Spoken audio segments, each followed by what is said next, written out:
Bonjour, bienvenue dans l'hebdo, en partenariat avec Beurre FM et Africa numéro 1, et toujours avec nos 4 mousquetaires de l'information. Quand je dis mousquetaires, j'exagère un peu. Nous avons une lady avec nous. Il s'agit d'Anastasie Pugliese. C'est pas la reine d'Angleterre. Hein. Non, c'est Milady. Milady, je n'aime pas beaucoup Milady, voilà. Elle doit aller le 6 juin. Ah, si, ils sont déjà très en forme. Milady, c'est la plus belle héroïne des 3 mousquetaires. Voilà, donc vous êtes la plus belle héroïne des 4 mousquetaires qui sont ici. Merci. C'est fait. Bonjour. Et puis on vous félicite pour une deuxième raison, c'est qu'Africa numéro 1 a maintenant une fréquence, je crois, à Marseille. Une fréquence numérique à Marseille. Une fréquence numérique à Marseille, ça c'est bien. Il était Voilà, temps, il était auditeurs, téléspectateurs phocéens, vous pourriez maintenant entendre très rapidement la voix, la magnifique voix, la voix profonde, formidable d'Anastasie. Voilà. Il est où là, lui Oui, de temps en temps, il faut bien se lâcher. De l'autre côté de la table, il y a celui qui, avec un peu d'envie, un peu d'ironie, de temps en temps, notre ami Dominique Volton appelle le gendre idéal, c'est Nadir Djenad de Beurre FM. Bonjour. Bonjour Jean-Marc. Bon, vous êtes en pleine forme? Tout Très va bien, bien? ça va. Oui. Il y a celui que l'univers nous envie, celui qui, depuis que Confucius est mort, Plus modeste encore. est une intelligence éclairante. À cette table, vous avez reconnu Dominique Volton, directeur de recherche au Vous CNRS. savez, les saloperies se glissent toujours dans les compliments. Hein. Et enfin, le dernier, mais non le moindre, il y a Éric Zemmour, le polémiste du Figaro, que l'on connaît bien. Voilà, les présentations sont faites. Et puis, il faut que je vous rappelle à quelle adresse vous pouvez nous écrire. C'est hebdofranço@rfo.fr. Ça s'affiche sur l'écran, oui. hebdofranço@rfo.fr. Alors, au sommaire de cette édition, bien sûr, nous allons évoquer les essais nucléaires de cette semaine en Corée du Nord, mais aussi l'installation d'une base militaire française à Abu Dhabi, voulue par le président de la République, Nicolas Sarkozy. On va évoquer la sécurité qui est devenue apparemment un thème de campagne, pour ne pas dire un argument électoral dans ces derniers jours de campagne pour les élections européennes. Et puis on finira avec la situation ambiguë des victimes militaires et civiles des essais nucléaires français. Mais on va commencer par la Corée. Alors, 2 essais nucléaires, la condamnation unanime pour une fois, parce que la dernière fois la Chine avait été plus prudente, condamnation unanime de la communauté internationale. Éric Zemmour, une question. Pourquoi la Corée fait-elle ça? D'où cette provocation? À quoi lui sert une telle provocation? C'est une bonne question. Je savais bien qu'il avait des connexions immédiates. Ouais, avec c'est la Corée du Nord. exactement ce que j'allais dire. Ouais. J'allais dire, c'est On une le question, c'est On le une voit, question à laquelle... c'est une question à laquelle vous avez même vous avez du mal à répondre. Là, j'ai aucune réponse, parce que je crois que c'est un des régimes Des les plus fermés hypothèses, du tout le monde. monde? Alors, Des hypothèses, on a peut-être. tous des hypothèses, on lit tous des choses, de gens qui connaissent un peu, des experts, en tout cas prétendus tels. On s'interroge tous. Je lis que ils veulent en fait protéger leur régime, puisque c'est un régime assiégé, que c'est bon, je lis aussi qu'il y a la famine en Corée du Nord, donc c'est pas vraiment une situation très réjouissante, que donc le régime est un peu assiégé par sa population, qu'il est assiégé par le reste du monde, que même l'allié chinois, comme vous l'avez dit, commence à trouver que Le temps est long. oui, et qu'il commence à être un peu trop provocateur et un peu trop rebelle. Donc tous ces gens, la caste au pouvoir, je veux dire, je pense, essaye avec la Corée du Nord de s'acheter, avec la bombe atomique, Oui. de s'acheter une assurance garantie, vie. une assurance vie. Une assurance. Moi, je vois que ça. Bon, alors maintenant, on voit bien que, en même temps, il me semble. Alors là, j'essaierai de remettre ça un peu dans un cadre plus général. Je pense que nous allons vers une dissémination, Oui. Dissémination de l'arme nucléaire. dissémination de l'arme nucléaire qui est en train de se répandre. C'est pas aujourd'hui seulement, hein, mais je veux dire là, on voit bien que ça prend des proportions. Et comme ça, Dominique Volton pourra me taquiner. Je pense que ce n'est pas sans rapport avec la croissance démographique de la planète. Je pense qu'il y a toujours eu un rapport entre la puissance des armes et. Mais oui, c'est pour ça que j'ai prévenu d'avance. Mais c'est pas une obsession, c'est une grille de lecture, Dominique. On a le droit d'avoir des grilles de lecture, elles sont pas forcément fausses, même si elles sont forcément partielles. C'est toujours un argument de droite, la démographie. Eh ben peut-être, tant pis. Alors je suis de droite et j'assume. Et Bon, alors, on va revenir En tout cas, à la ce que Corée je veux du dire, Nord. c'est Bon. que la démographie, Anastasie. il y a toujours Ouais. eu un rapport entre la démographie et la puissance des armes de destruction. Quand on était 100 millions sur la Terre, on se battait avec des flèches, et là, voilà, c'est tout. Bon. Alors, Anastasie, bon, si j'essaie de comprendre la première partie au moins de la réponse d'Éric, c'est de dire, bon, finalement, c'est un pays bunker, c'est un pays où la population est prisonnière de ses propres frontières, et c'est un gouvernement dont on dit qu'il est à bout de course. Et ceci explique, d'après vous, ça suffit à expliquer cette initiative, cette provocation, une assurance vie finalement, comme dit Éric Zemmour? Oh, je pense qu'on peut difficilement répondre en une fois. Il y a plusieurs raisons à cela. Déjà, il faudrait remonter un petit peu le temps. Et depuis l'arrivée du père de l'actuel président, depuis 1948, l'arrivée de Kim Il-sung, le pays n'a de cesse de s'enfoncer dans une espèce d'isolement. C'est une monarchie communiste, dans la plus pure tradition stalinienne. Donc voilà, culte de la personnalité, pas d'opposition. Des relations économiques avec les autres pays communistes, voilà, dont elle dépend, et donc très fermées. Voilà. Alors bon, l'intérêt de la Corée, c'est évidemment de faire en sorte de rester le plus fermé possible, vu ce qui se passe sur le territoire. Et ce qui fait qu'un pays choisit de développer, d'avoir une bombe atomique, il y a plusieurs raisons. Pendant la guerre froide, c'était la dissuasion. Il y a aussi la volonté de se faire respecter. Vous avez bien vu les réactions de la communauté internationale. Il n'a pas été question d'ingérence. Personne n'a tonné ni sommé la Corée du Nord de cesser. On y va avec des pincettes, contrairement... Tout en évoquant les sanctions quand même. On les évoque, mais légèrement. Légèrement. Alors justement, Nadir Djenad, hier, les Occidentaux ont condamné les essais nucléaires iraniens. Aujourd'hui, c'est le tour de la Corée du Nord. Est-ce qu'on peut comparer les deux situations? Est-ce que les menaces sont identiques? Ou est-ce que c'est deux cas de figure très différents? Oui, c'est deux cas de figure différents. Je pense qu'on ferait une erreur de comparer les deux situations. D'une part, la Corée du Nord possède déjà l'arme atomique. Non seulement elle possède l'arme atomique, mais elle exporte également sa technologie nucléaire. Elle exporte très peu de choses, mais elle exporte la technologie nucléaire. L'Iran est au seuil du nucléaire. Je veux dire, d'après beaucoup d'experts qui travaillent sur l'Iran, le programme nucléaire iranien n'est pas aussi avancé qu'on veut le faire croire. Il y a aussi d'autres raisons. On l'a dit, la Corée du Nord est un pays très fermé, isolé sur le plan international. Ce n'est pas le cas de l'Iran. On peut contester le régime, mais il y a quand même une opposition, il y a quand même une société civile qui conteste les choix en matière de politique étrangère du président iranien Mahmoud Ahmadinejad. S'il y a consensus autour de la question du nucléaire en Iran, la majorité des Iraniens ne veulent pas que le régime se serve du nucléaire pour aller attaquer Israël.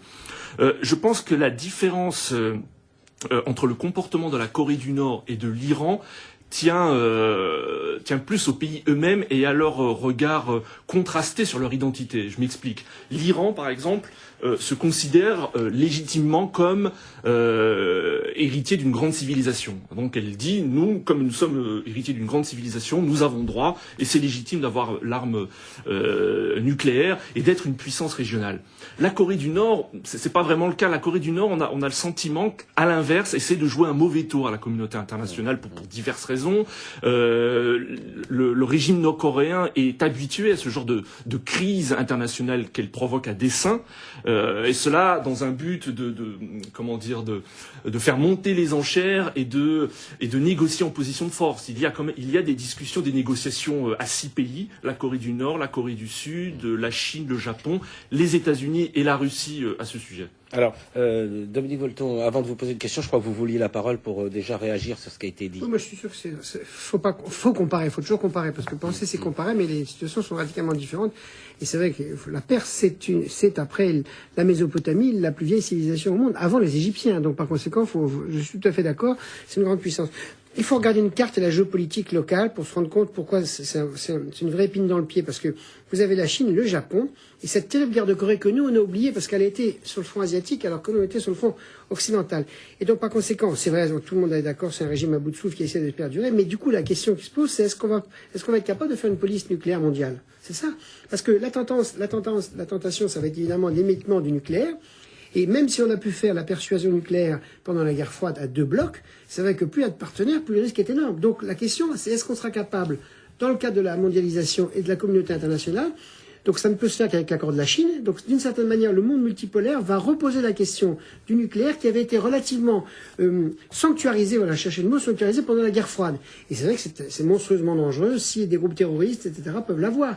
Donc je ne sais pas si sur ce dossier essentiel pour l'avenir de l'humanité, c'est un bon test de savoir si là, au moins, la communauté internationale sera capable, à ceci près, que comme disent les petits ou les moins gros, vous les gros, vous vous êtes servis, vous avez pris le nucléaire quand vous vouliez, et maintenant vous voulez pas que les autres non l'ait. Donc on est dans une situation. Ça risque de renforcer un sentiment d'injustice entre un certain nombre de pays quand même. Oui, bien sûr. Votre affaire de police nucléaire, imaginez. Bien sûr, mais le problème c'est qu'une police, elle ne peut exister que si jamais les autres sont d'accord. Et là, évidemment, c'est les riches et les puissants. En général, quand une police existe, tout le monde n'est pas forcément non, d'accord. Non, enfin, globalement, je suis d'accord, mais il y a un minimum d'accord. Il y a un accord global. Voilà, consentement, un minimum, un voilà. consentement mutuel. Et là, c'est vrai que la Corée du Nord, c'est un exemple typique de ce qui pourrait arriver pour d'autres pays. Voilà. Parce qu'il y a le Pakistan, il y a l'Inde, enfin, la liste s'allonge, et c'est vrai que plus elle s'allonge, plus les risques qui ont été jubilés pendant les 40 ans de la guerre froide peuvent ressortir. Et c'est vrai qu'on ne veut pas imaginer, si vous voulez, cette terreur nucléaire, parce que elle est tellement... Vous savez, on est tous dans la paix depuis 15 ans, mais nos parents et nos grands-parents qui ont vécu la guerre froide, c'était vous voyez le nombre de livres, de films, de discours politiques qui ont été consacrés au nucléaire, c'était hallucinant, c'était de la grande menace. De 1950 à 1985.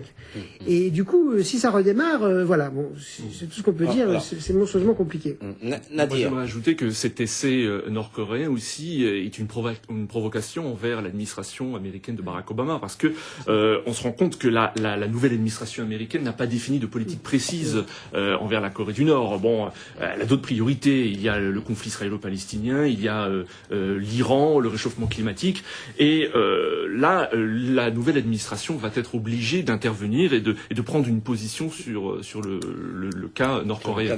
Et puis on peut comprendre qu'elles prennent un certain temps à définir une politique, parce que et Bush et Clinton se sont cassés le nez, chacun avec une politique différente, l'un de concertation, l'autre de confrontation, et aucune des deux politiques n'a fonctionné. Bon, on a fini sur ce point-là. Je sens qu'il y a un relatif consensus ou calme, en tout cas, sur ce point-là. Je voudrais qu'on revienne sur le voyage de Nicolas Sarkozy dans les Émirats Arabes Unis. Il lui a fallu à peine 2 jours de visite pour aboutir à ce qu'il y ait une base militaire française à Abu Dhabi. C'était déjà signé avant, bien sûr. Donc, cette base militaire à Abu Dhabi, est-ce qu'il faut y voir, parce que Abu Dhabi, il faut bien savoir, c'est à 200 km de l'Iran. Ça n'a échappé à aucun observateur, qu'il soit politique ou géographique ou militaire. Est-ce que c'est un changement de pied diplomatique par rapport à l'opinion arabe où la France avait une image un peu particulière, Nadir ? Il faut pas mélanger les choses, parce que quand vous parlez d'opinion arabe, déjà, il faut dire qu'il n'y a pas une opinion arabe, il y a des opinions arabes. Voilà, le monde arabe, le monde arabo-musulman n'est pas homogène. Et rappelons-le encore, l'Iran n'est pas dans l'ordre arabe. Voilà, exactement. La majorité de la population est musulmane. Mais ce que vous appelez l'opinion, l'opinion arabe, les opinions arabes sont plutôt sensibles à la question israélo-palestinienne et ont perçu un changement de politique de la France à ce sujet. Mais ça, c'est un autre dossier. Plus précisément sur le cas d'Abu Dhabi. Cette base militaire répond à plusieurs objectifs. D'une part, aux demandes sécuritaires des États, des Émirats Arabes Unis. Les ambitions régionales de l'Iran inquiètent les pays arabes du Golfe. Ça, c'est une chose. Deuxième chose, cette base va servir de vitrine politico-militaire, mais aussi de vitrine commerciale des armements français. On sait que les Émirats, l'armée des Émirats Arabes Unis est une fidèle cliente de la France. Il y a des rafales, là. Il y a une histoire de d'avions militaires. Les contrats n'ont pas pu être... là, c'est plus difficile. On n'a pas de chance avec le Rafale. C'est plus difficile. C'est un chef-d'œuvre technologique. L'intelligence, mais... Moi, j'y connais rien, mais c'est une idée, ça. Non, mais tout le monde dit ça. Attendez, on va... Le génie scientifique et technique français, il faut le dire, il est exceptionnel. Bon, il est là-dedans. Non, mais c'est vrai, franchement, tout le monde dit ça. On a du génie, si vous voulez, l'industrie de l'armement française. En tout cas, on va laisser finir Nadir Djenad. Je dirais quelque chose à propos des Rafales et de Kadhafi, qui était censé nous acheter des Rafales. On attend toujours. Voilà. Alors, si on regarde bien la diplomatie, les axes de la diplomatie française, c'est que la France veut compter sur le plan international et être présente sur tous les conflits, et toutes les régions du monde. Et elle ne peut pas être absente dans une zone, vous l'avez dit, à 200 km des côtes iraniennes, mais surtout au seuil du détroit d'Ormuz, par où transitent 80% des exportations mondiales d'hydrocarbures. Donc la France doit être là. d'autre part, cette posture française dans le Golfe entre dans le cadre de la politique de fermeté de la France depuis 2 ans vis-à-vis de l'Iran, politique de fermeté vis-à-vis de l'Iran, mais également concrétisation de la coopération dans le domaine du nucléaire civil avec les Émirats arabes unis. Là aussi, c'est un des axes de la politique française depuis l'élection de Nicolas Sarkozy. Depuis l'arrivée de Nicolas Sarkozy C'est à avec la présidence de la République, c'est logique. C'est avec les Émirats arabes unis que la coopération dans ce domaine est la plus aboutie. Je rappelle rapidement cette politique, c'est offrir aux pays musulmans la technologie française dans ce domaine, mais en échange, ces pays doivent respecter les normes internationales de non-prolifération. Au nucléaire, justement. C'est la discussion Voilà. d'avant. Juste une chose. Oui. Nadir, on va se finir, puis je vais demander Juste une quelque chose, à Éric parce Zemmour. que cette présence n'est pas sans risque. Parce que en cas de conflit régional, il faut quand même dire que la France est en première ligne. Dans l'accord de défense entre les Émirats arabes unis et la France, il est écrit que en cas d'agression, la France doit défendre les Émirats arabes unis. Alors, Éric Zemmour, bien que sur le plan strictement matériel et des faits, ça n'ait rien à voir, est-ce qu'il faut considérer que cette présence militaire française, c'est la suite de la politique française de l'État français qui a décidé de rejoindre le commandement intégré de l'OTAN? Bref, est-ce qu'on retrouve dans la France de plus en plus une volonté d'être l'une des expressions militaires de l'Occident, finalement? Je pense qu'il y a de ça. C'est-à-dire que, il me semble qu'il y a de ça. C'est-à-dire que la France fait un transfert militaire de moins en moins en Afrique et de plus en plus dans cette région, selon les desiderata de l'état-major de l'OTAN.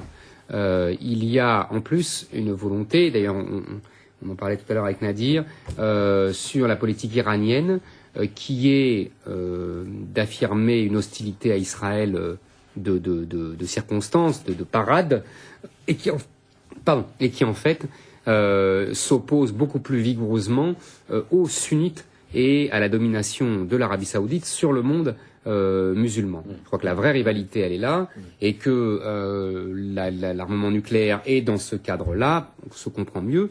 Et dans ce cadre-là, je pense que la présence française à Abu Dhabi est une façon de se mettre avec les sunnites contre la menace chiite. Un peu comme les Français avaient fait, vous vous souvenez, pendant la guerre entre l'Irak et l'Iran, où ils avaient armé les Irakiens contre les Iraniens.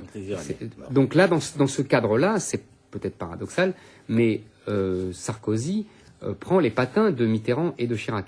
C'est-à-dire que c'est la vieille alliance française avec les sunnites contre les chiites, mais dans un cadre renouvelé, puisqu'apparemment, les Américains jouent aussi le même rôle de défenseurs des sunnites, mais d'ailleurs comme pendant la guerre d'Irak et comme depuis le vieil accord de 1945 entre Roosevelt et Ibn Sina. Donc, en fait, là encore, une suite logique. Je sens que Dominique Volton voulait dire quelque chose. Oui, non, parce que d'abord, il faut quand même signaler, parce qu'on a l'art d'être toujours de critiquer, mais là, quand il y a des faits positifs, il faut le dire. C'est que dans le cadre du redéploiement politico-militaire de la France dans le monde, c'est une bonne chose.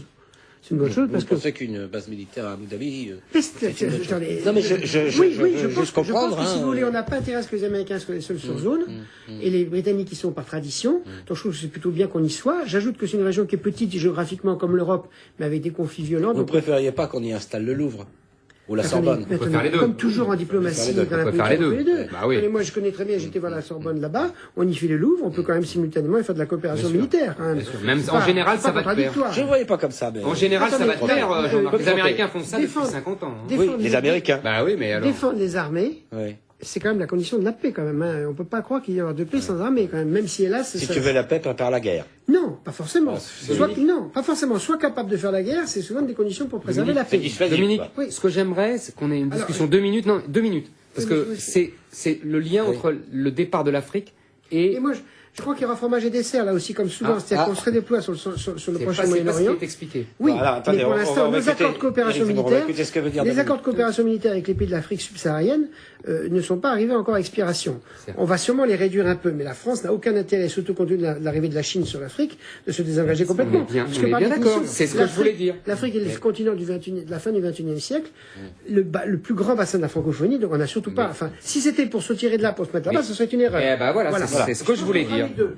Par contre, j'ajoute. Est-ce qu'on aura les moyens? Parce qu'on met de moins en moins d'argent dans la défense. Oui, mais ça, etc. Dieu merci, on va revenir à une vision un peu moins défaitiste. Vous remerciez Dieu à quel point de vue? Parce qu'il faut augmenter les budgets militaires, c'est ça que vous voulez dire? Là, je suis d'accord avec Bien votre sûr. Ça, j'imagine. Vous n'avez pas de grande démocratie Mais oui, si mais vous il a n'avez pas. raison. Mais attendez, la France, c'est pas seulement une puissance Voilà. militaire, c'est une puissance scientifique, technique Mais et oui, tout ça va de pair avec la guerre, Donc, avec par l'armée. conséquent, et la paix aussi, parce que Mais si vous bien êtes sûr. capable de faire des avions C'est militaires, vous faites aussi capable. Non. C'est triste, Non, mais mais c'est comme ça. la il vie. a raison. Pas mal. Alors, Vous ce que mettez je pas à deux, je suis pas en stéréo. ce que je voulais dire, c'est que il faut aussi dire qu'on devait il y a Djibouti qui fait une efficacité réelle dont on parle pas beaucoup, notamment dans le cas du piratage. Alors moi, le principal point que je voulais dire, ce dont j'ai peur, c'est qu'on se dégage de cet océan qui me fascine, je vous l'ai dit 25 fois, parce que tous les autres océans y rentrent, c'est l'océan Pacifique par contre. Parce que on tient le Proche et Moyen-Orient, on tient à peu près l'Afrique. Quand je dis on tient, on peut être présent.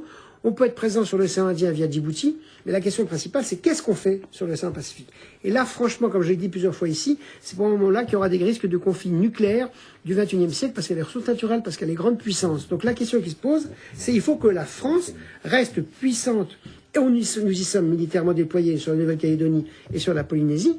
Et c'est pas parce que c'est loin et que c'est cher qu'il faut renoncer, parce que ce que nous représentons, nous, la France, dans l'océan Pacifique, en même temps que les relations sont relativement pacifiées, c'est justement un enjeu de diversité culturelle, une altérité par rapport aux Américains, et même les Australiens, qui sont la grande puissance locale, régionale plutôt, sont très contents qu'on soit là. Donc, on a intérêt, si vous voulez, à avoir de la présence. J'ajoute que de la fonction humanitaire dans les armées, quand vous avez les grands océans comme ça, parce que l'immensité de l'océan Pacifique est telle que donc, j'ai envie de dire, c'est très bien Abu Dhabi, à condition que notre état-major et nos, Fasse le reste nos aussi, politiques. quoi. Voilà. Et moi, je n'arrête pas de Si jamais l'armée de terre m'écrit pour avoir un attaché de presse, si jamais l'armée de terre m'écrit pour avoir un attaché de presse, je vous donne, je donne votre adresse. Hein. Mais j'ai déjà dit que je préfère la marine dans ces cas-là parce que si vous voulez, dans l'histoire de l'armée française, les marins ont joué un rôle exceptionnel avec la Royale depuis le XVIe siècle. Il y a une espèce de, ils sont trop modestes, la tradition marine. Les Britanniques sont très fiers de leur marine et nous, bêtement, il y a eu 2-3 péricoles pas formidables à Toulon et Marcel-Kébir, on est d'accord. Mais comme je dis souvent aux marins, il paraît qu'il y a un porte-avions qui marche pas terrible. Oui, mais attendez, ça c'est pas un hebdomadaire. Bah allez, on peut taquiner. On a bien compris. Si on était capable de faire avec les Britanniques deux porte-avions, là ça aurait un sens. Vous voyez, on en revient à vos questions de budget. Non mais attendez, vous savez qu'on n'a pas décidé de faire une émission de stratégie militaire, hein. Je tiens à vous le préciser, hein. Parce qu'à l'occasion du déploiement sur le. En plus, si vous voulez. Ça l'énerve parce qu'on est d'accord. Oui, alors, c'est ça. évidemment. Non, ça m'énerve pas.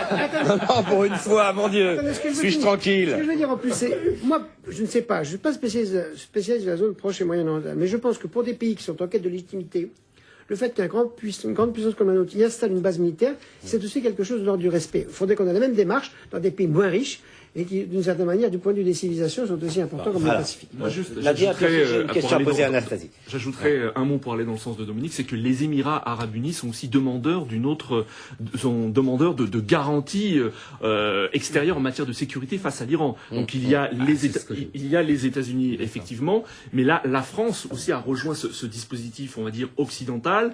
Mais l'avantage de la France, c'est qu'elle n'a pas de passé colonial, elle n'a pas Pas à de cet endroit-là, réputation. non. Voilà, exactement. Elle n'a pas de réputation, Dans la région, elle n'a pas de non. réputation sulfureuse comme l'ont les États-Unis par exemple. Les États-Unis ou les Anglais. Britanniques. Ou les Anglais. Alors, Anastasie, moi, il y a quand même une question qui me vient à l'esprit. Ça vous, je la pose, ça tombe sur vous comme ça. On a décidé de construire une base militaire ou d'installer une base militaire à Abu Dhabi. Et la représentation nationale, les députés, les sénateurs, on n'en a même pas parlé. C'est logique, c'est démocratique, ça, d'après vous? Écoutez, moi je crois que... Parce que c'est quand même une décision stratégique. Il suffit d'écouter ce que vient de dire Dominique Volton pour comprendre que c'est une décision stratégique et importante. Moi, je pense pas que l'opinion ou même les députés puissent s'en offusquer. Au fond, Nicolas Sarkozy a fait preuve de pragmatisme dans une situation, dans un contexte de crise. Se transformer comme ça en VRP de luxe de la France et proposer des produits, certes, d'armement, mais voilà, c'est quand même, comme le disait Dominique Volton tout à l'heure, la belle France, le label France high-tech et bon, non. Label L-A-B-E-L. L-A-B-E-L. Label. Oui. C'est terrible les mots, hein. C'est terrible comme les mots nous jouent des tours parfois. Non, mais vous savez, Éric en même temps, la représentation la nationale, Cinquième pas- République, non mais pas je comprends ce que vous Pas voulez dire, mais consulté, c'est normal. la Cinquième République a été faite en partie pour ça, pour se Ça veut passer dire que c'est un régime de la bonapartiste. Oui, bien sûr. En politique Ben, en internationale, politique oui. étrangère en Mais particulier. votre question est juste, il devrait y avoir un Mais débat oui. néanmoins. Mais il Pardon. pourrait y avoir un débat, mais je veux dire, Mais oui, les institutions sont faites. Les pour institutions se autorisent. passer- Non, mais c'est même, je vais vous dire. Non, autorise, pas permettre, autorise. Écoutez, L'article 20 du gouvernement, l'article non, 20 de la conduit Constitution. la politique, le Voilà. gouvernement conduit la politique de la nation. Mais quand vous lisez les textes du général de Gaulle, de Michel Debré, etc., vous voyez bien que ça a été C'est fait en domaine grande réservé. partie, Oui. voilà, pour que permettre justement au Que président- l'exécutif puisse qui agir face au législatif. d'ailleurs, ce qui est intéressant pour l'histoire de France, même sous la 3e et la 4e, le président de la République avait une autonomie de décision. Même sous la 3e et la 4e. Alors évidemment, sous la 5e, il fait un peu ce qu'il veut sans passer, et c'était fait pour ça. Voilà. Bah, on peut discuter, mais en tout cas, c'était fait là pour où il ça. faut Ah, bah, une bah, question, attends, ah, Vincent, une question, Dominique Volton, 20 ensuite secondes. Nadir Djenad. Excuse-moi, c'est vrai que c'est contradictoire avec la modification constitutionnelle qui devait renforcer les pouvoirs du Parlement. Donc on est constamment dans l'histoire, la contradiction de la politique et la réalité. Pour une part, c'est une tradition démocratique, politique de la 5e. Pour une part, c'est pas trop démocratique. Pour une autre part, on devrait tenir compte de la réforme constitutionnelle, mais c'est aussi aux députés, d'une certaine manière, de se révolter. Là. Et on entend- Nadir, Et on n'a entendu personne. On n'a entendu personne sur cette affaire. calme. Ou alors on n'a pas fait bien Moi, ce que je regrette, c'est Ouais. que l'opinion publique ne soit pas au courant, par exemple, de ces accords de défense, parce que c'est bien beau, c'est vrai d'avoir une base. Elle l'est, il y a dans les journaux. Oui, mais Voilà, il y a quand même faut des vouloir s'informer responsabilités. aussi. Ouais. Non, ce que je veux dire, c'est que les responsabilités de la France. Maintenant, elle a une base, certes, mais je le disais tout à l'heure, ces accords stipulent qu'en cas d'agression, la France doit, la France, C'est bien pour ça que je parle de la France doit conciliation. réagir. Hein, on est quand Et, même dans une mais- situation. Mais Nadir, quand on a soutenu et l'Irak, quand on a soutenu et le gouvernement algérien, On n'a pas- FLN, oui, on n'a pas- contre, Si, si, il y a eu contre des les... débats. Non, mais il y a eu des débats. Il y a eu des débats, C'est mais pas ce que je voulais on dire. va pas adresser la C'est pas ce que je voulais dire. C'est pas ce que je voulais dire. Ce que Il y a je eu voulais des dire, c'est débats, que mais- il y a eu des conséquences. On a eu des attentats sur notre sol, etc. Les décisions, c'est pour aller dans votre sens, les décisions ont des conséquences lourdes parfois. Ouais. Donc vous avez raison, il faut le dire, mais les gens sont toujours informés quand ils le veulent, enfin quand ils veulent s'informer. quoi. Oui, disons que quand on lit les journaux, oui, disons que la radio et la télévision qui, on va pas juger si c'est bien ou mal, mais qui sont l'une des sources d'information les plus On importantes parle moins. pour les Français, on en parlait beaucoup moins quand même. d'accord. Ils en ont parlé, mais comme un Beaucoup fait. moins. Comme Comme un un fait, fait, parce oui. qu'on n'a pas insisté sur Je suis les d'accord, il y a pas eu de Voilà, débat. c'est les ça. faits, C'est absolument. débat, Les faits sont d'opinions pas- les informations sont contradictoires. factuelles, mais pas, Ah, mais ça, c'est parce que oui. Ouais, parce que. Oui, mais parce ça que- renvoie. Allez, Attends, Nadia, allez, non, Non. Nadia, vas-y. Non, on n'a pas insisté sur les conséquences parce que l'Iran a déclaré également que si son territoire était attaqué, il viserait aussi. Bah voilà, c'est ce il que j'ai dit pour les répliquerait, attentats. il attaquerait. oui. Non, pas seulement. Non, il attaquerait les Émirats du Golfe. Donc là, c'est l'engrenage. on est dans l'œil Là, du cyclone. Exactement. Là, c'est Quelque part, voilà, on est dans l'œil du cyclone, alors- quoi, militairement. Mais c'est voulu, je pense que Militairement. Sarkozy veut donner des gages aux États-Unis. Pardon. alors ça, je sais Voilà, pas. alors. Parce que Ça, je- ça Non, continue. mais je- Bon. Comme je Oh, fréquente dernier beaucoup tour. moins le palais Dernier que tour. lui. Ah, mais on peut pas tout faire. Mais vous êtes ailleurs. On peut très bien- Vous pouvez pas on peut tout très bien faire. vivre sans aller. à Mais l'église. oui. Oui, vous avez raison. vous en avez un exemple vivant devant vous. Oui, absolument. Et il y en a des millions qui vont pas au palais, ils se portent très bien, ouais, ils ils se sont portent très très bien. intelligents. Ce que je veux dire sur le fond, ben, j'ai perdu mon idée. Ça y est. Vous êtes punis. Oui, Ah, vous avez c'est péché. le péché de Dieu. C'est la, oui, que vous non, vouliez dire parce que ça illustre quand même un autre aspect, qui est le fonctionnement des médias, c'est que si vous voulez, dans la répartition du nombre de journalistes, vous avez un nombre incalculable qui s'occupe de la politique nationale, des rumeurs, des pia-pia, des bing-bing. Mais des Très peu- spécialistes, Très peu sur la science et la technique, je le dis parce que c'est là. Très peu sur la défense. Et très peu sur la défense. c'est vrai. voilà. Et sur la chose Ouais. militaire, il y en a un C'est par juste, chaîne c'est en général juste. sur Et les si vous grandes voulez- chaînes. et si vous voulez, Ça, c'est juste. C'est vrai. Moi, Et en général, c'est des hommes, c'est même pas des femmes. oui, et la critique Oui, que ça, je ça, fais ça, à l'évolution des médias, c'est que je leur dis, même si vous avez des moyens limités, redéployez vos journalistes, parce que tout de même, il y en a trop qui suivent les facéties invraisemblables de la cour et de ce qui est autour de l'opposition, etc.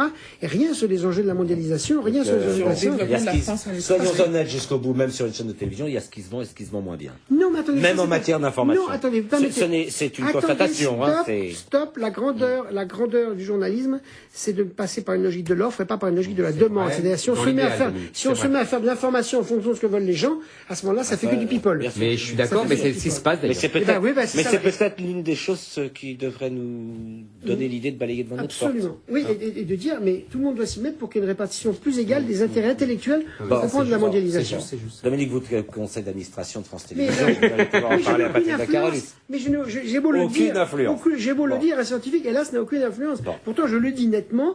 Hélas, non, il a tout à fait raison, monsieur Volton, et au revoir. Oui, comme ici on est gentil avec vous, on vous dit même pas au revoir. Bon, on va passer au sujet Il y a une suivant. phrase que j'adore, Ouais, c'est un ouais. truc qu'il m'a dit un jour, il m'a dit « Beaucoup d'humiliation font un peu d'humilité C'est ça, bah, ». Et souvent, quand vous êtes un intellectuel scientifique, quand même, il y a des choses que je travaille beaucoup depuis longtemps et je dis, et le message ne passe pas du tout, je dis bon, on apprend à être modeste, mais des fois on voudrait bien que... Bon, on a un peu de mal, oui. Oui. Alors bon, on va revenir à un débat franco-français qui a eu lieu cette semaine.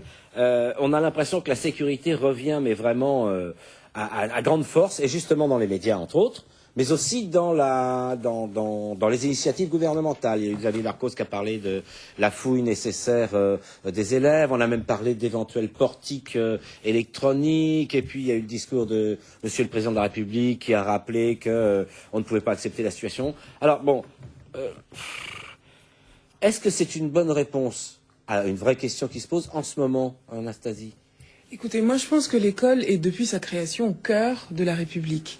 Elle est vecteur de ses valeurs, c'est le lieu où se développe la citoyenneté avec la spécificité française qu'est la laïcité. Je sais plus qui disait qu'elle est la gymnastique de l'unité et de la citoyenneté. Bon, et il semblerait que cette gymnastique justement grippe véritablement. Et je crois que la vraie question, c'est, il y a carrément, voire des blocages. Et je crois que la vraie question, c'est quelle école voulons-nous pour quelle République? Et la violence viendrait de cette difficulté. De la façon dont elle est placée en France, au cœur de la République, elle est du coup le reflet des sensibilités un peu tiraillées, des difficultés. Donc, pour moi, la question, c'est quelle école voulons-nous, dans quelle République? Et ces débordements et ces violences et ces choses que nous voyons tout à fait récemment sont pour moi une formidable occasion de remettre les choses à plat. Alors, est-ce que des portiques et fouiller les élèves au corps sont la bonne réponse? Je ne crois pas. Il faut certainement une réponse ferme, mais comme ça, je ne crois pas. Vous êtes plus que dubitatif. Véritablement. D'autant que le président de la République est allé un peu plus loin. Hein. Il a évoqué d'autres mesures sur la condamnation des bandes, d'appartenance à une bande, à d'autres choses. C'est pas que ça. Oui, J'en avais déjà parlé, d'ailleurs. je reprends On en avait votre déjà question. parlé. C'est pas que ça revient dans le débat politique, ça n'y est pas pour l'instant. C'est Sarkozy et le gouvernement qui le réintroduisent à l'occasion des événements. C'est pas la même chose, hein. C'est ce que disent pas mal d'observateurs. C'est pas la même chose. Effectivement. C'est-à-dire que, et là je crains franchement déjà que c'était douteux l'utilisation de l'argument sécurité à 3-4 ans. Là je pense que plus le temps passe, plus les contradictions sociales et politiques exercent, parce que, à juste titre, ce que vous dites c'est vrai, c'est que quand la violence existe, il faut comprendre les causes. Hein. Tout le monde condamne la violence, si on ne travaille pas sur les causes, ça continue. Il suffit pas de donner des coups de bâton, quoi. Et là, je trouve qu'un président de la République qui devrait en principe avoir pris une autre stature, reprend cet argument archi-classique de la droite. On a peur des autres, on nous envahit, on va nous assassiner, la vie n'est plus tranquille. Il faut quand même pas exagérer. Et la réaction des enseignants sur l'affaire des portiques par rapport à Darcos a été, je trouve, d'une exceptionnelle intelligence, parce que c'est eux qui subissent la violence. Ouais. C'est eux. Et que globalement disent, c'est pas la solution, c'est pas comme ça qu'on va s'en sortir. Moi, si vous voulez, je trouve que c'est un exemple typique là du dérapage d'une idéologie politique par rapport à l'intelligence des acteurs sociaux. Et ça, il faut le redire, parce que par définition, c'est jamais avec des policiers, c'est jamais avec des CRS qu'on règle des problèmes politiques, sociaux et culturels. Jamais, jamais, jamais. Et la tentation pour la droite, et quand la gauche de temps en temps y recourt aussi, c'est jamais une bonne solution. Donc j'ai envie de dire, oui, il y a une crise de l'école, mais pour prendre un exemple qui va dans votre sens, là, les régions sont pacifiques en France, mais pendant des siècles, c'était que la guerre sur les régions. Donc, si vous voulez, vous avez des moments de l'histoire nationale où vous avez des institutions qui sont au cœur des conflits. L'école en est parce qu'elle patine comme toute la société patine. Mais c'est pas parce que ça patine qu'il faut une logique autoritaire. Maintenant, c'est pas une raison pour être babacool et laisser tout faire. Mais personne ne dit laisser tout faire. Il y a déjà des mesures qui Non, existent. mais les militaires sont déjà à Abu Dhabi, on va pas les envoyer dans les écoles. Non, mais attendez, je plaisante. Non, oui, je sais plaisante. bien, c'est pas grave. Mais franchement, oui, il faut un minimum d'autorité. Mais l'essentiel d'une société, surtout les nôtres, policés, riches, développés, intelligentes et cultivés, ça consiste pas à foutre des flics partout, dans tous les sens. C'est une vision complètement policière de l'histoire qui échappe. Et en plus, ça veut dire, vous créez de l'anti-autorité à la mesure que vous introduisez de l'autorité policière. Psychologiquement. Vous arrivez à l'effet inverse. Mais exactement, psychologiquement, culturellement, c'est effrayant. Nadir, et ensuite on a besoin de donnera à police, Éric c'est pas Zemmour comme son point ça. de vue. Moi, ce qui me surprend, c'est qu'il n'y a rien de nouveau dans ce qui a été annoncé par à la fois le ministre de l'Éducation nationale, Xavier Darcos, et le président de la République. Prenons l'exemple sur l'école. Les équipes pédagogiques ne sont pas démunies face à la violence. On sait que les proviseurs et les principaux collaborent avec les collectivités locales, collaborent avec la police, collaborent avec la justice. Les régions, lorsqu'elles construisent des lycées, sont attentives à la sécurité. Il y a déjà des portails électriques, il y a déjà des sas d'entrée à l'intérieur des établissements. Il y a 17 000 élèves, s'il faut passer par le portier électronique, si vous êtes déjà allé à l'aéroport, il y en a pour un moment. Hein. Appliquons ce qui existe Mais c'est déjà. vrai, il a raison, il y a Pourquoi beaucoup de de nouvelles mesures? De plus, je note qu'en 2006, lorsque Nicolas Sarkozy était ministre de l'Intérieur, il a mis en place des policiers référents dans les Hauts-de-Seine. Vous savez, ces policiers qui pointent quelquefois dans les établissements et qui vont voir les directeurs d'établissements pour voir si tout se passe bien.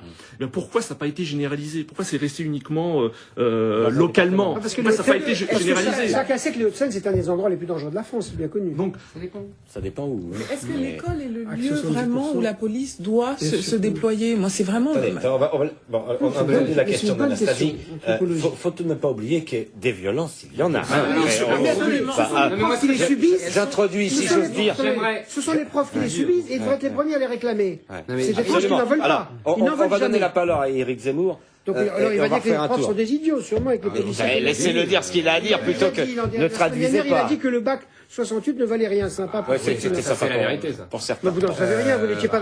Vous étiez dans la n'étiez tête- pas né. mais vous étiez dans la tête de milliers de bacheliers. allez. Le débat, ça n'a rien à voir. On va revenir à nos moutons, si j'ose dire. Moi, ce que On j'aimerais, va c'est pas être surpris par ce qu'il va c'est raconter. hein. reprendre. Vous, Rien à peut-être voir. Moi, pas, je ne mais- suis pas surpris parce que vous Ah avez bah, c'est dit. pas pareil. Ah bon, bah oui, c'est normal, c'est bien supérieur. Vous. allez, arrêtez vos piques. Non, c'est pas- Je voudrais reprendre la chronologie de ce qui s'est passé depuis quelques jours. Qu'est-ce qu'on a? On assiste à quoi? Un prof poignardé par un élève de 13 ans.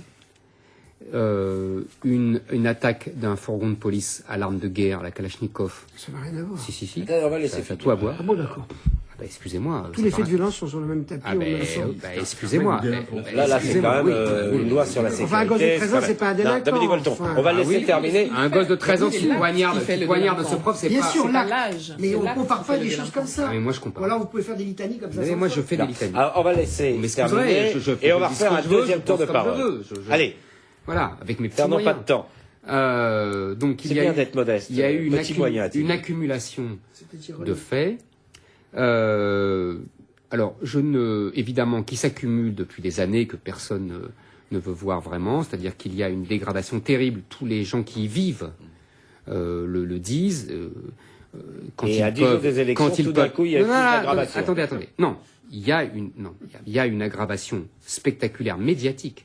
Je ne nie pas deux choses. Bon, voilà. Je ne nie pas que, nous soyons à une semaine des élections, et que, évidemment, le Et le pouvoir... rapport- et le rapport avec l'Europe Mais je peux, est évident, je peux hein. finir.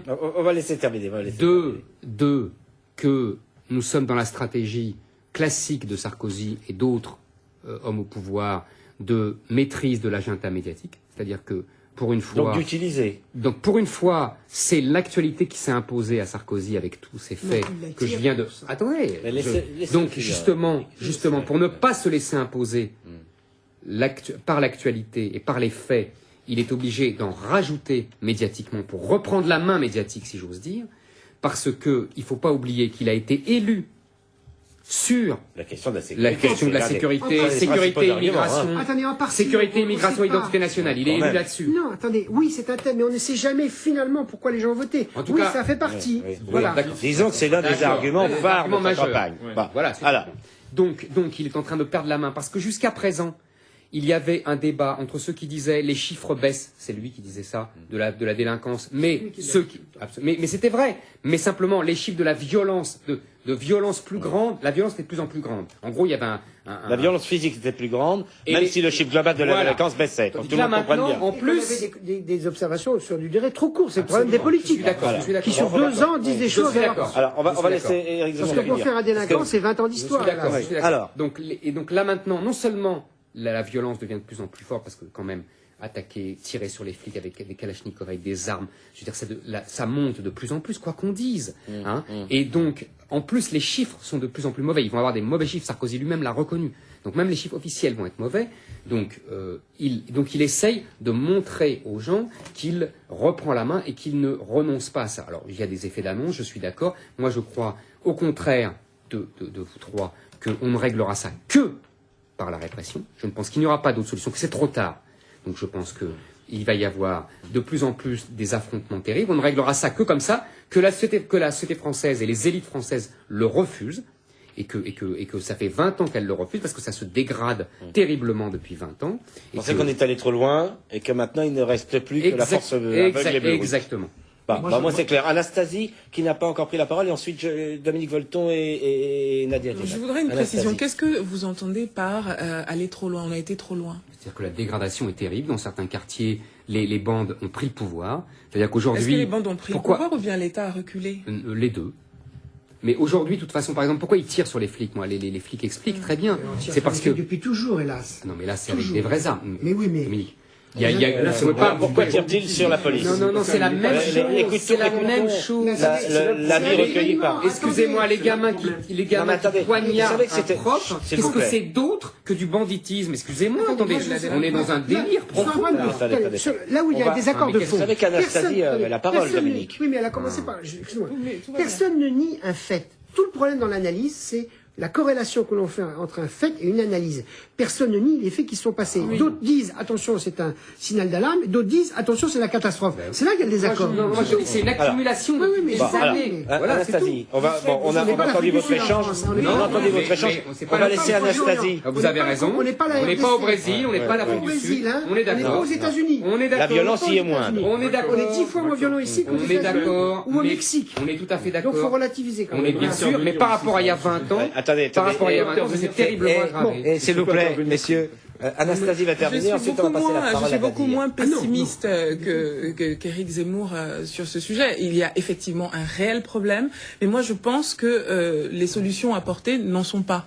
On est vraiment, mais alors là, face à des effets d'annonce, que les associations de parents d'élèves et les enseignants rejette les propositions et pour moi est assez parlant.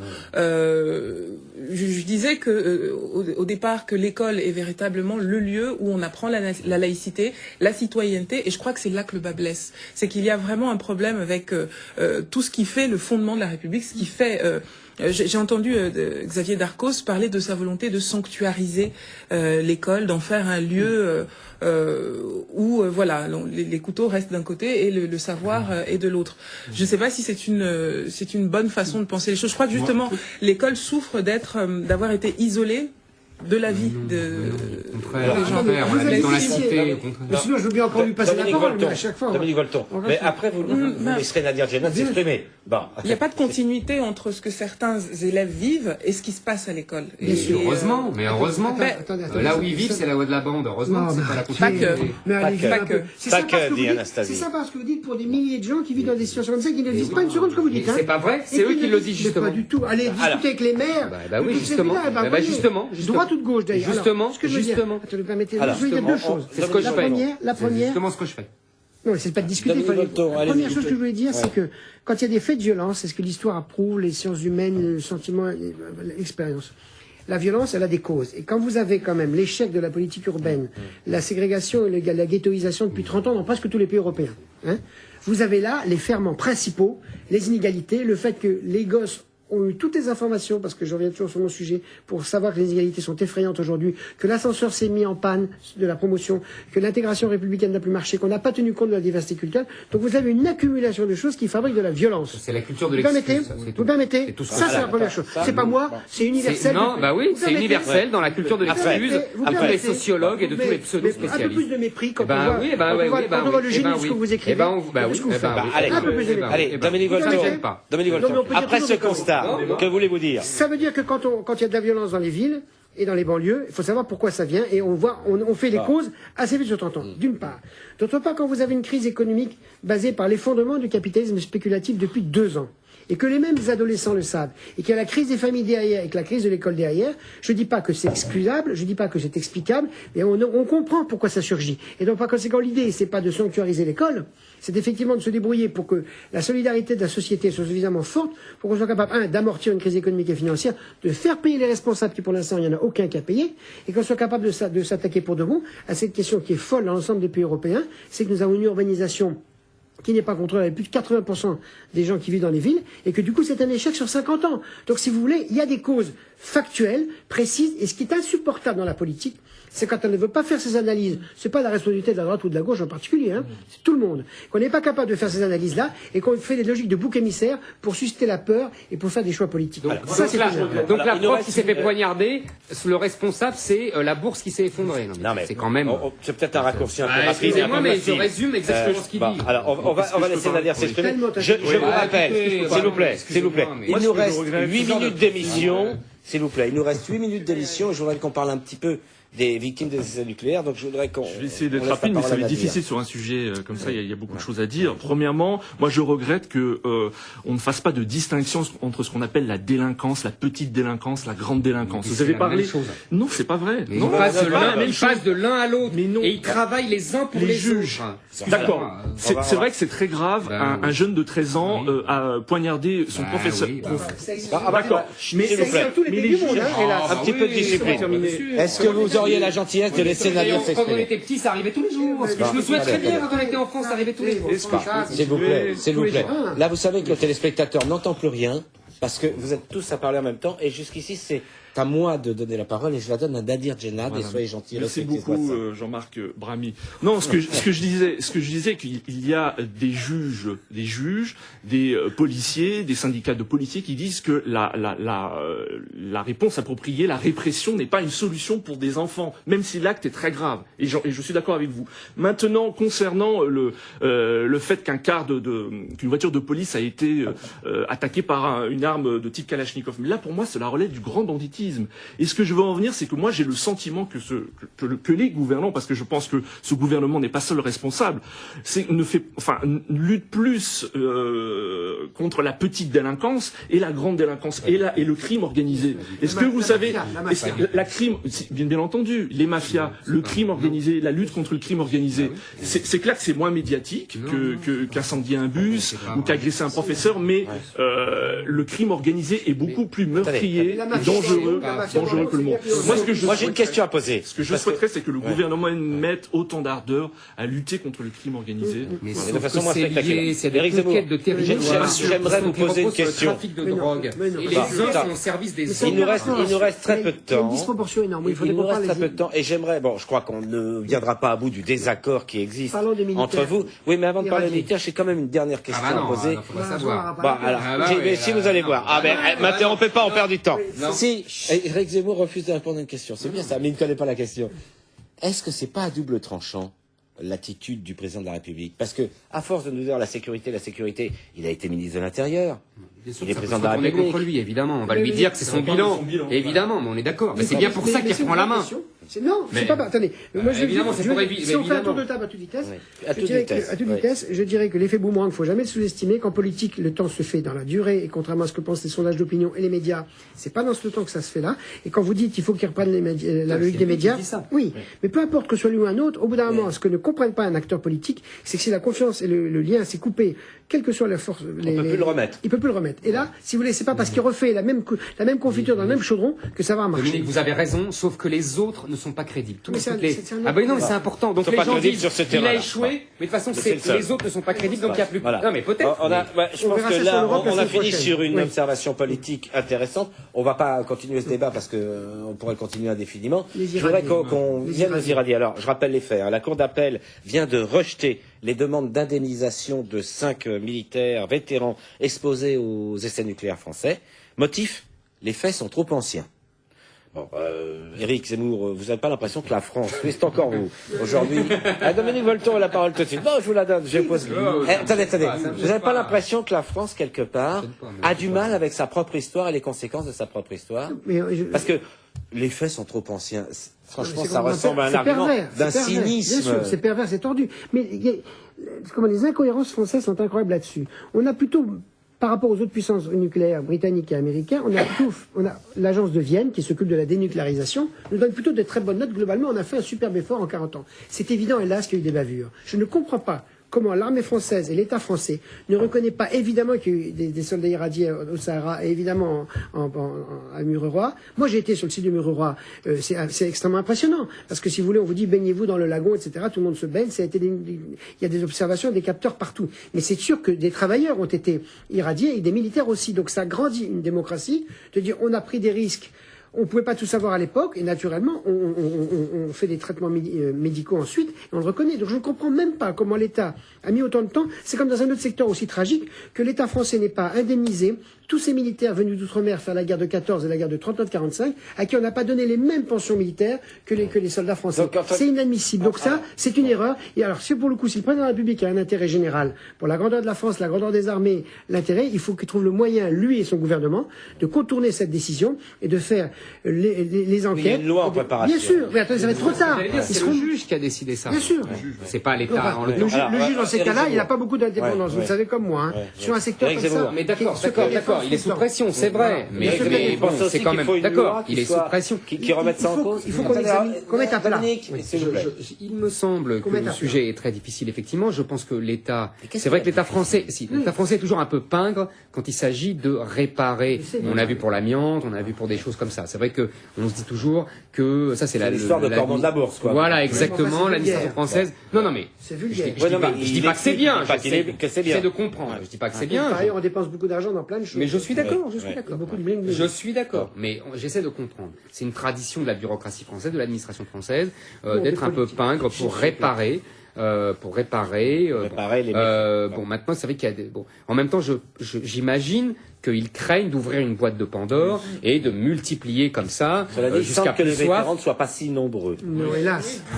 Mais derrière les vétérans, il y a d'autres. d'autres gens. Il y a les Il y a civils. les travailleurs. Voilà, les civils il y a les polynésiens. Polynésiens. Voilà. Mais Mais je les pense civils que la boîte, polynésiens. quand je disais boîte de Pandore, je pensais aux civils. Mais de toute Civils de façon, les Polynésie. civils ne peuvent Alors, Comme ne c'est la pourront Polynésie, même pas être hélas, tous ces hommes dédommagés. et ces femmes qui glissent, ils vont mourir, hélas aussi, mais il faudrait qu'on fasse justice avant, quand même. Surtout Alors, qu'il n'y a pas des milliers de gens. Nadir, pour un petit mot, parce qu'il nous reste 2 minutes d'émission, puis on finira par Anastasie qui a eu la Moi, gentillesse de vous laisser parler. j'aimerais évoquer le cas de l'Algérie parce que c'est intéressant. De part et d'autre de la Méditerranée, cette question a longtemps été taboue. On sait que par exemple pour le Sahara algérien, la France a effectué son premier essai en 1960 et de 1960 à 1966, il y a eu en tout 17 essais. Mais pourquoi c'est tabou ici également du côté algérien? Les accords d'Évian, il y avait une clause qui stipulait que la France, que les autorités françaises pouvaient poursuivre les essais jusqu'en 1966. Donc il y a eu, je disais qu'il y a eu 11 essais qui ont été réalisés après l'indépendance de l'Algérie. Donc le gouvernement algérien a une part de responsabilité également. Évidemment. Et donc c'est pour ça que même j'ai été surpris de voir ça en Algérie, cette question est taboue et a été évoquée que récemment. D'accord. Anastasie, un dernier mot pour conclure. J'ai parlé à des membres d'associations de vétérans qui, eux, soulignent que cette loi en préparation est une très bonne chose parce que même symboliquement, voir reconnaître que effectivement ils ont servi la nation française et qu'ils ont été exposés leur vie est extrêmement importante.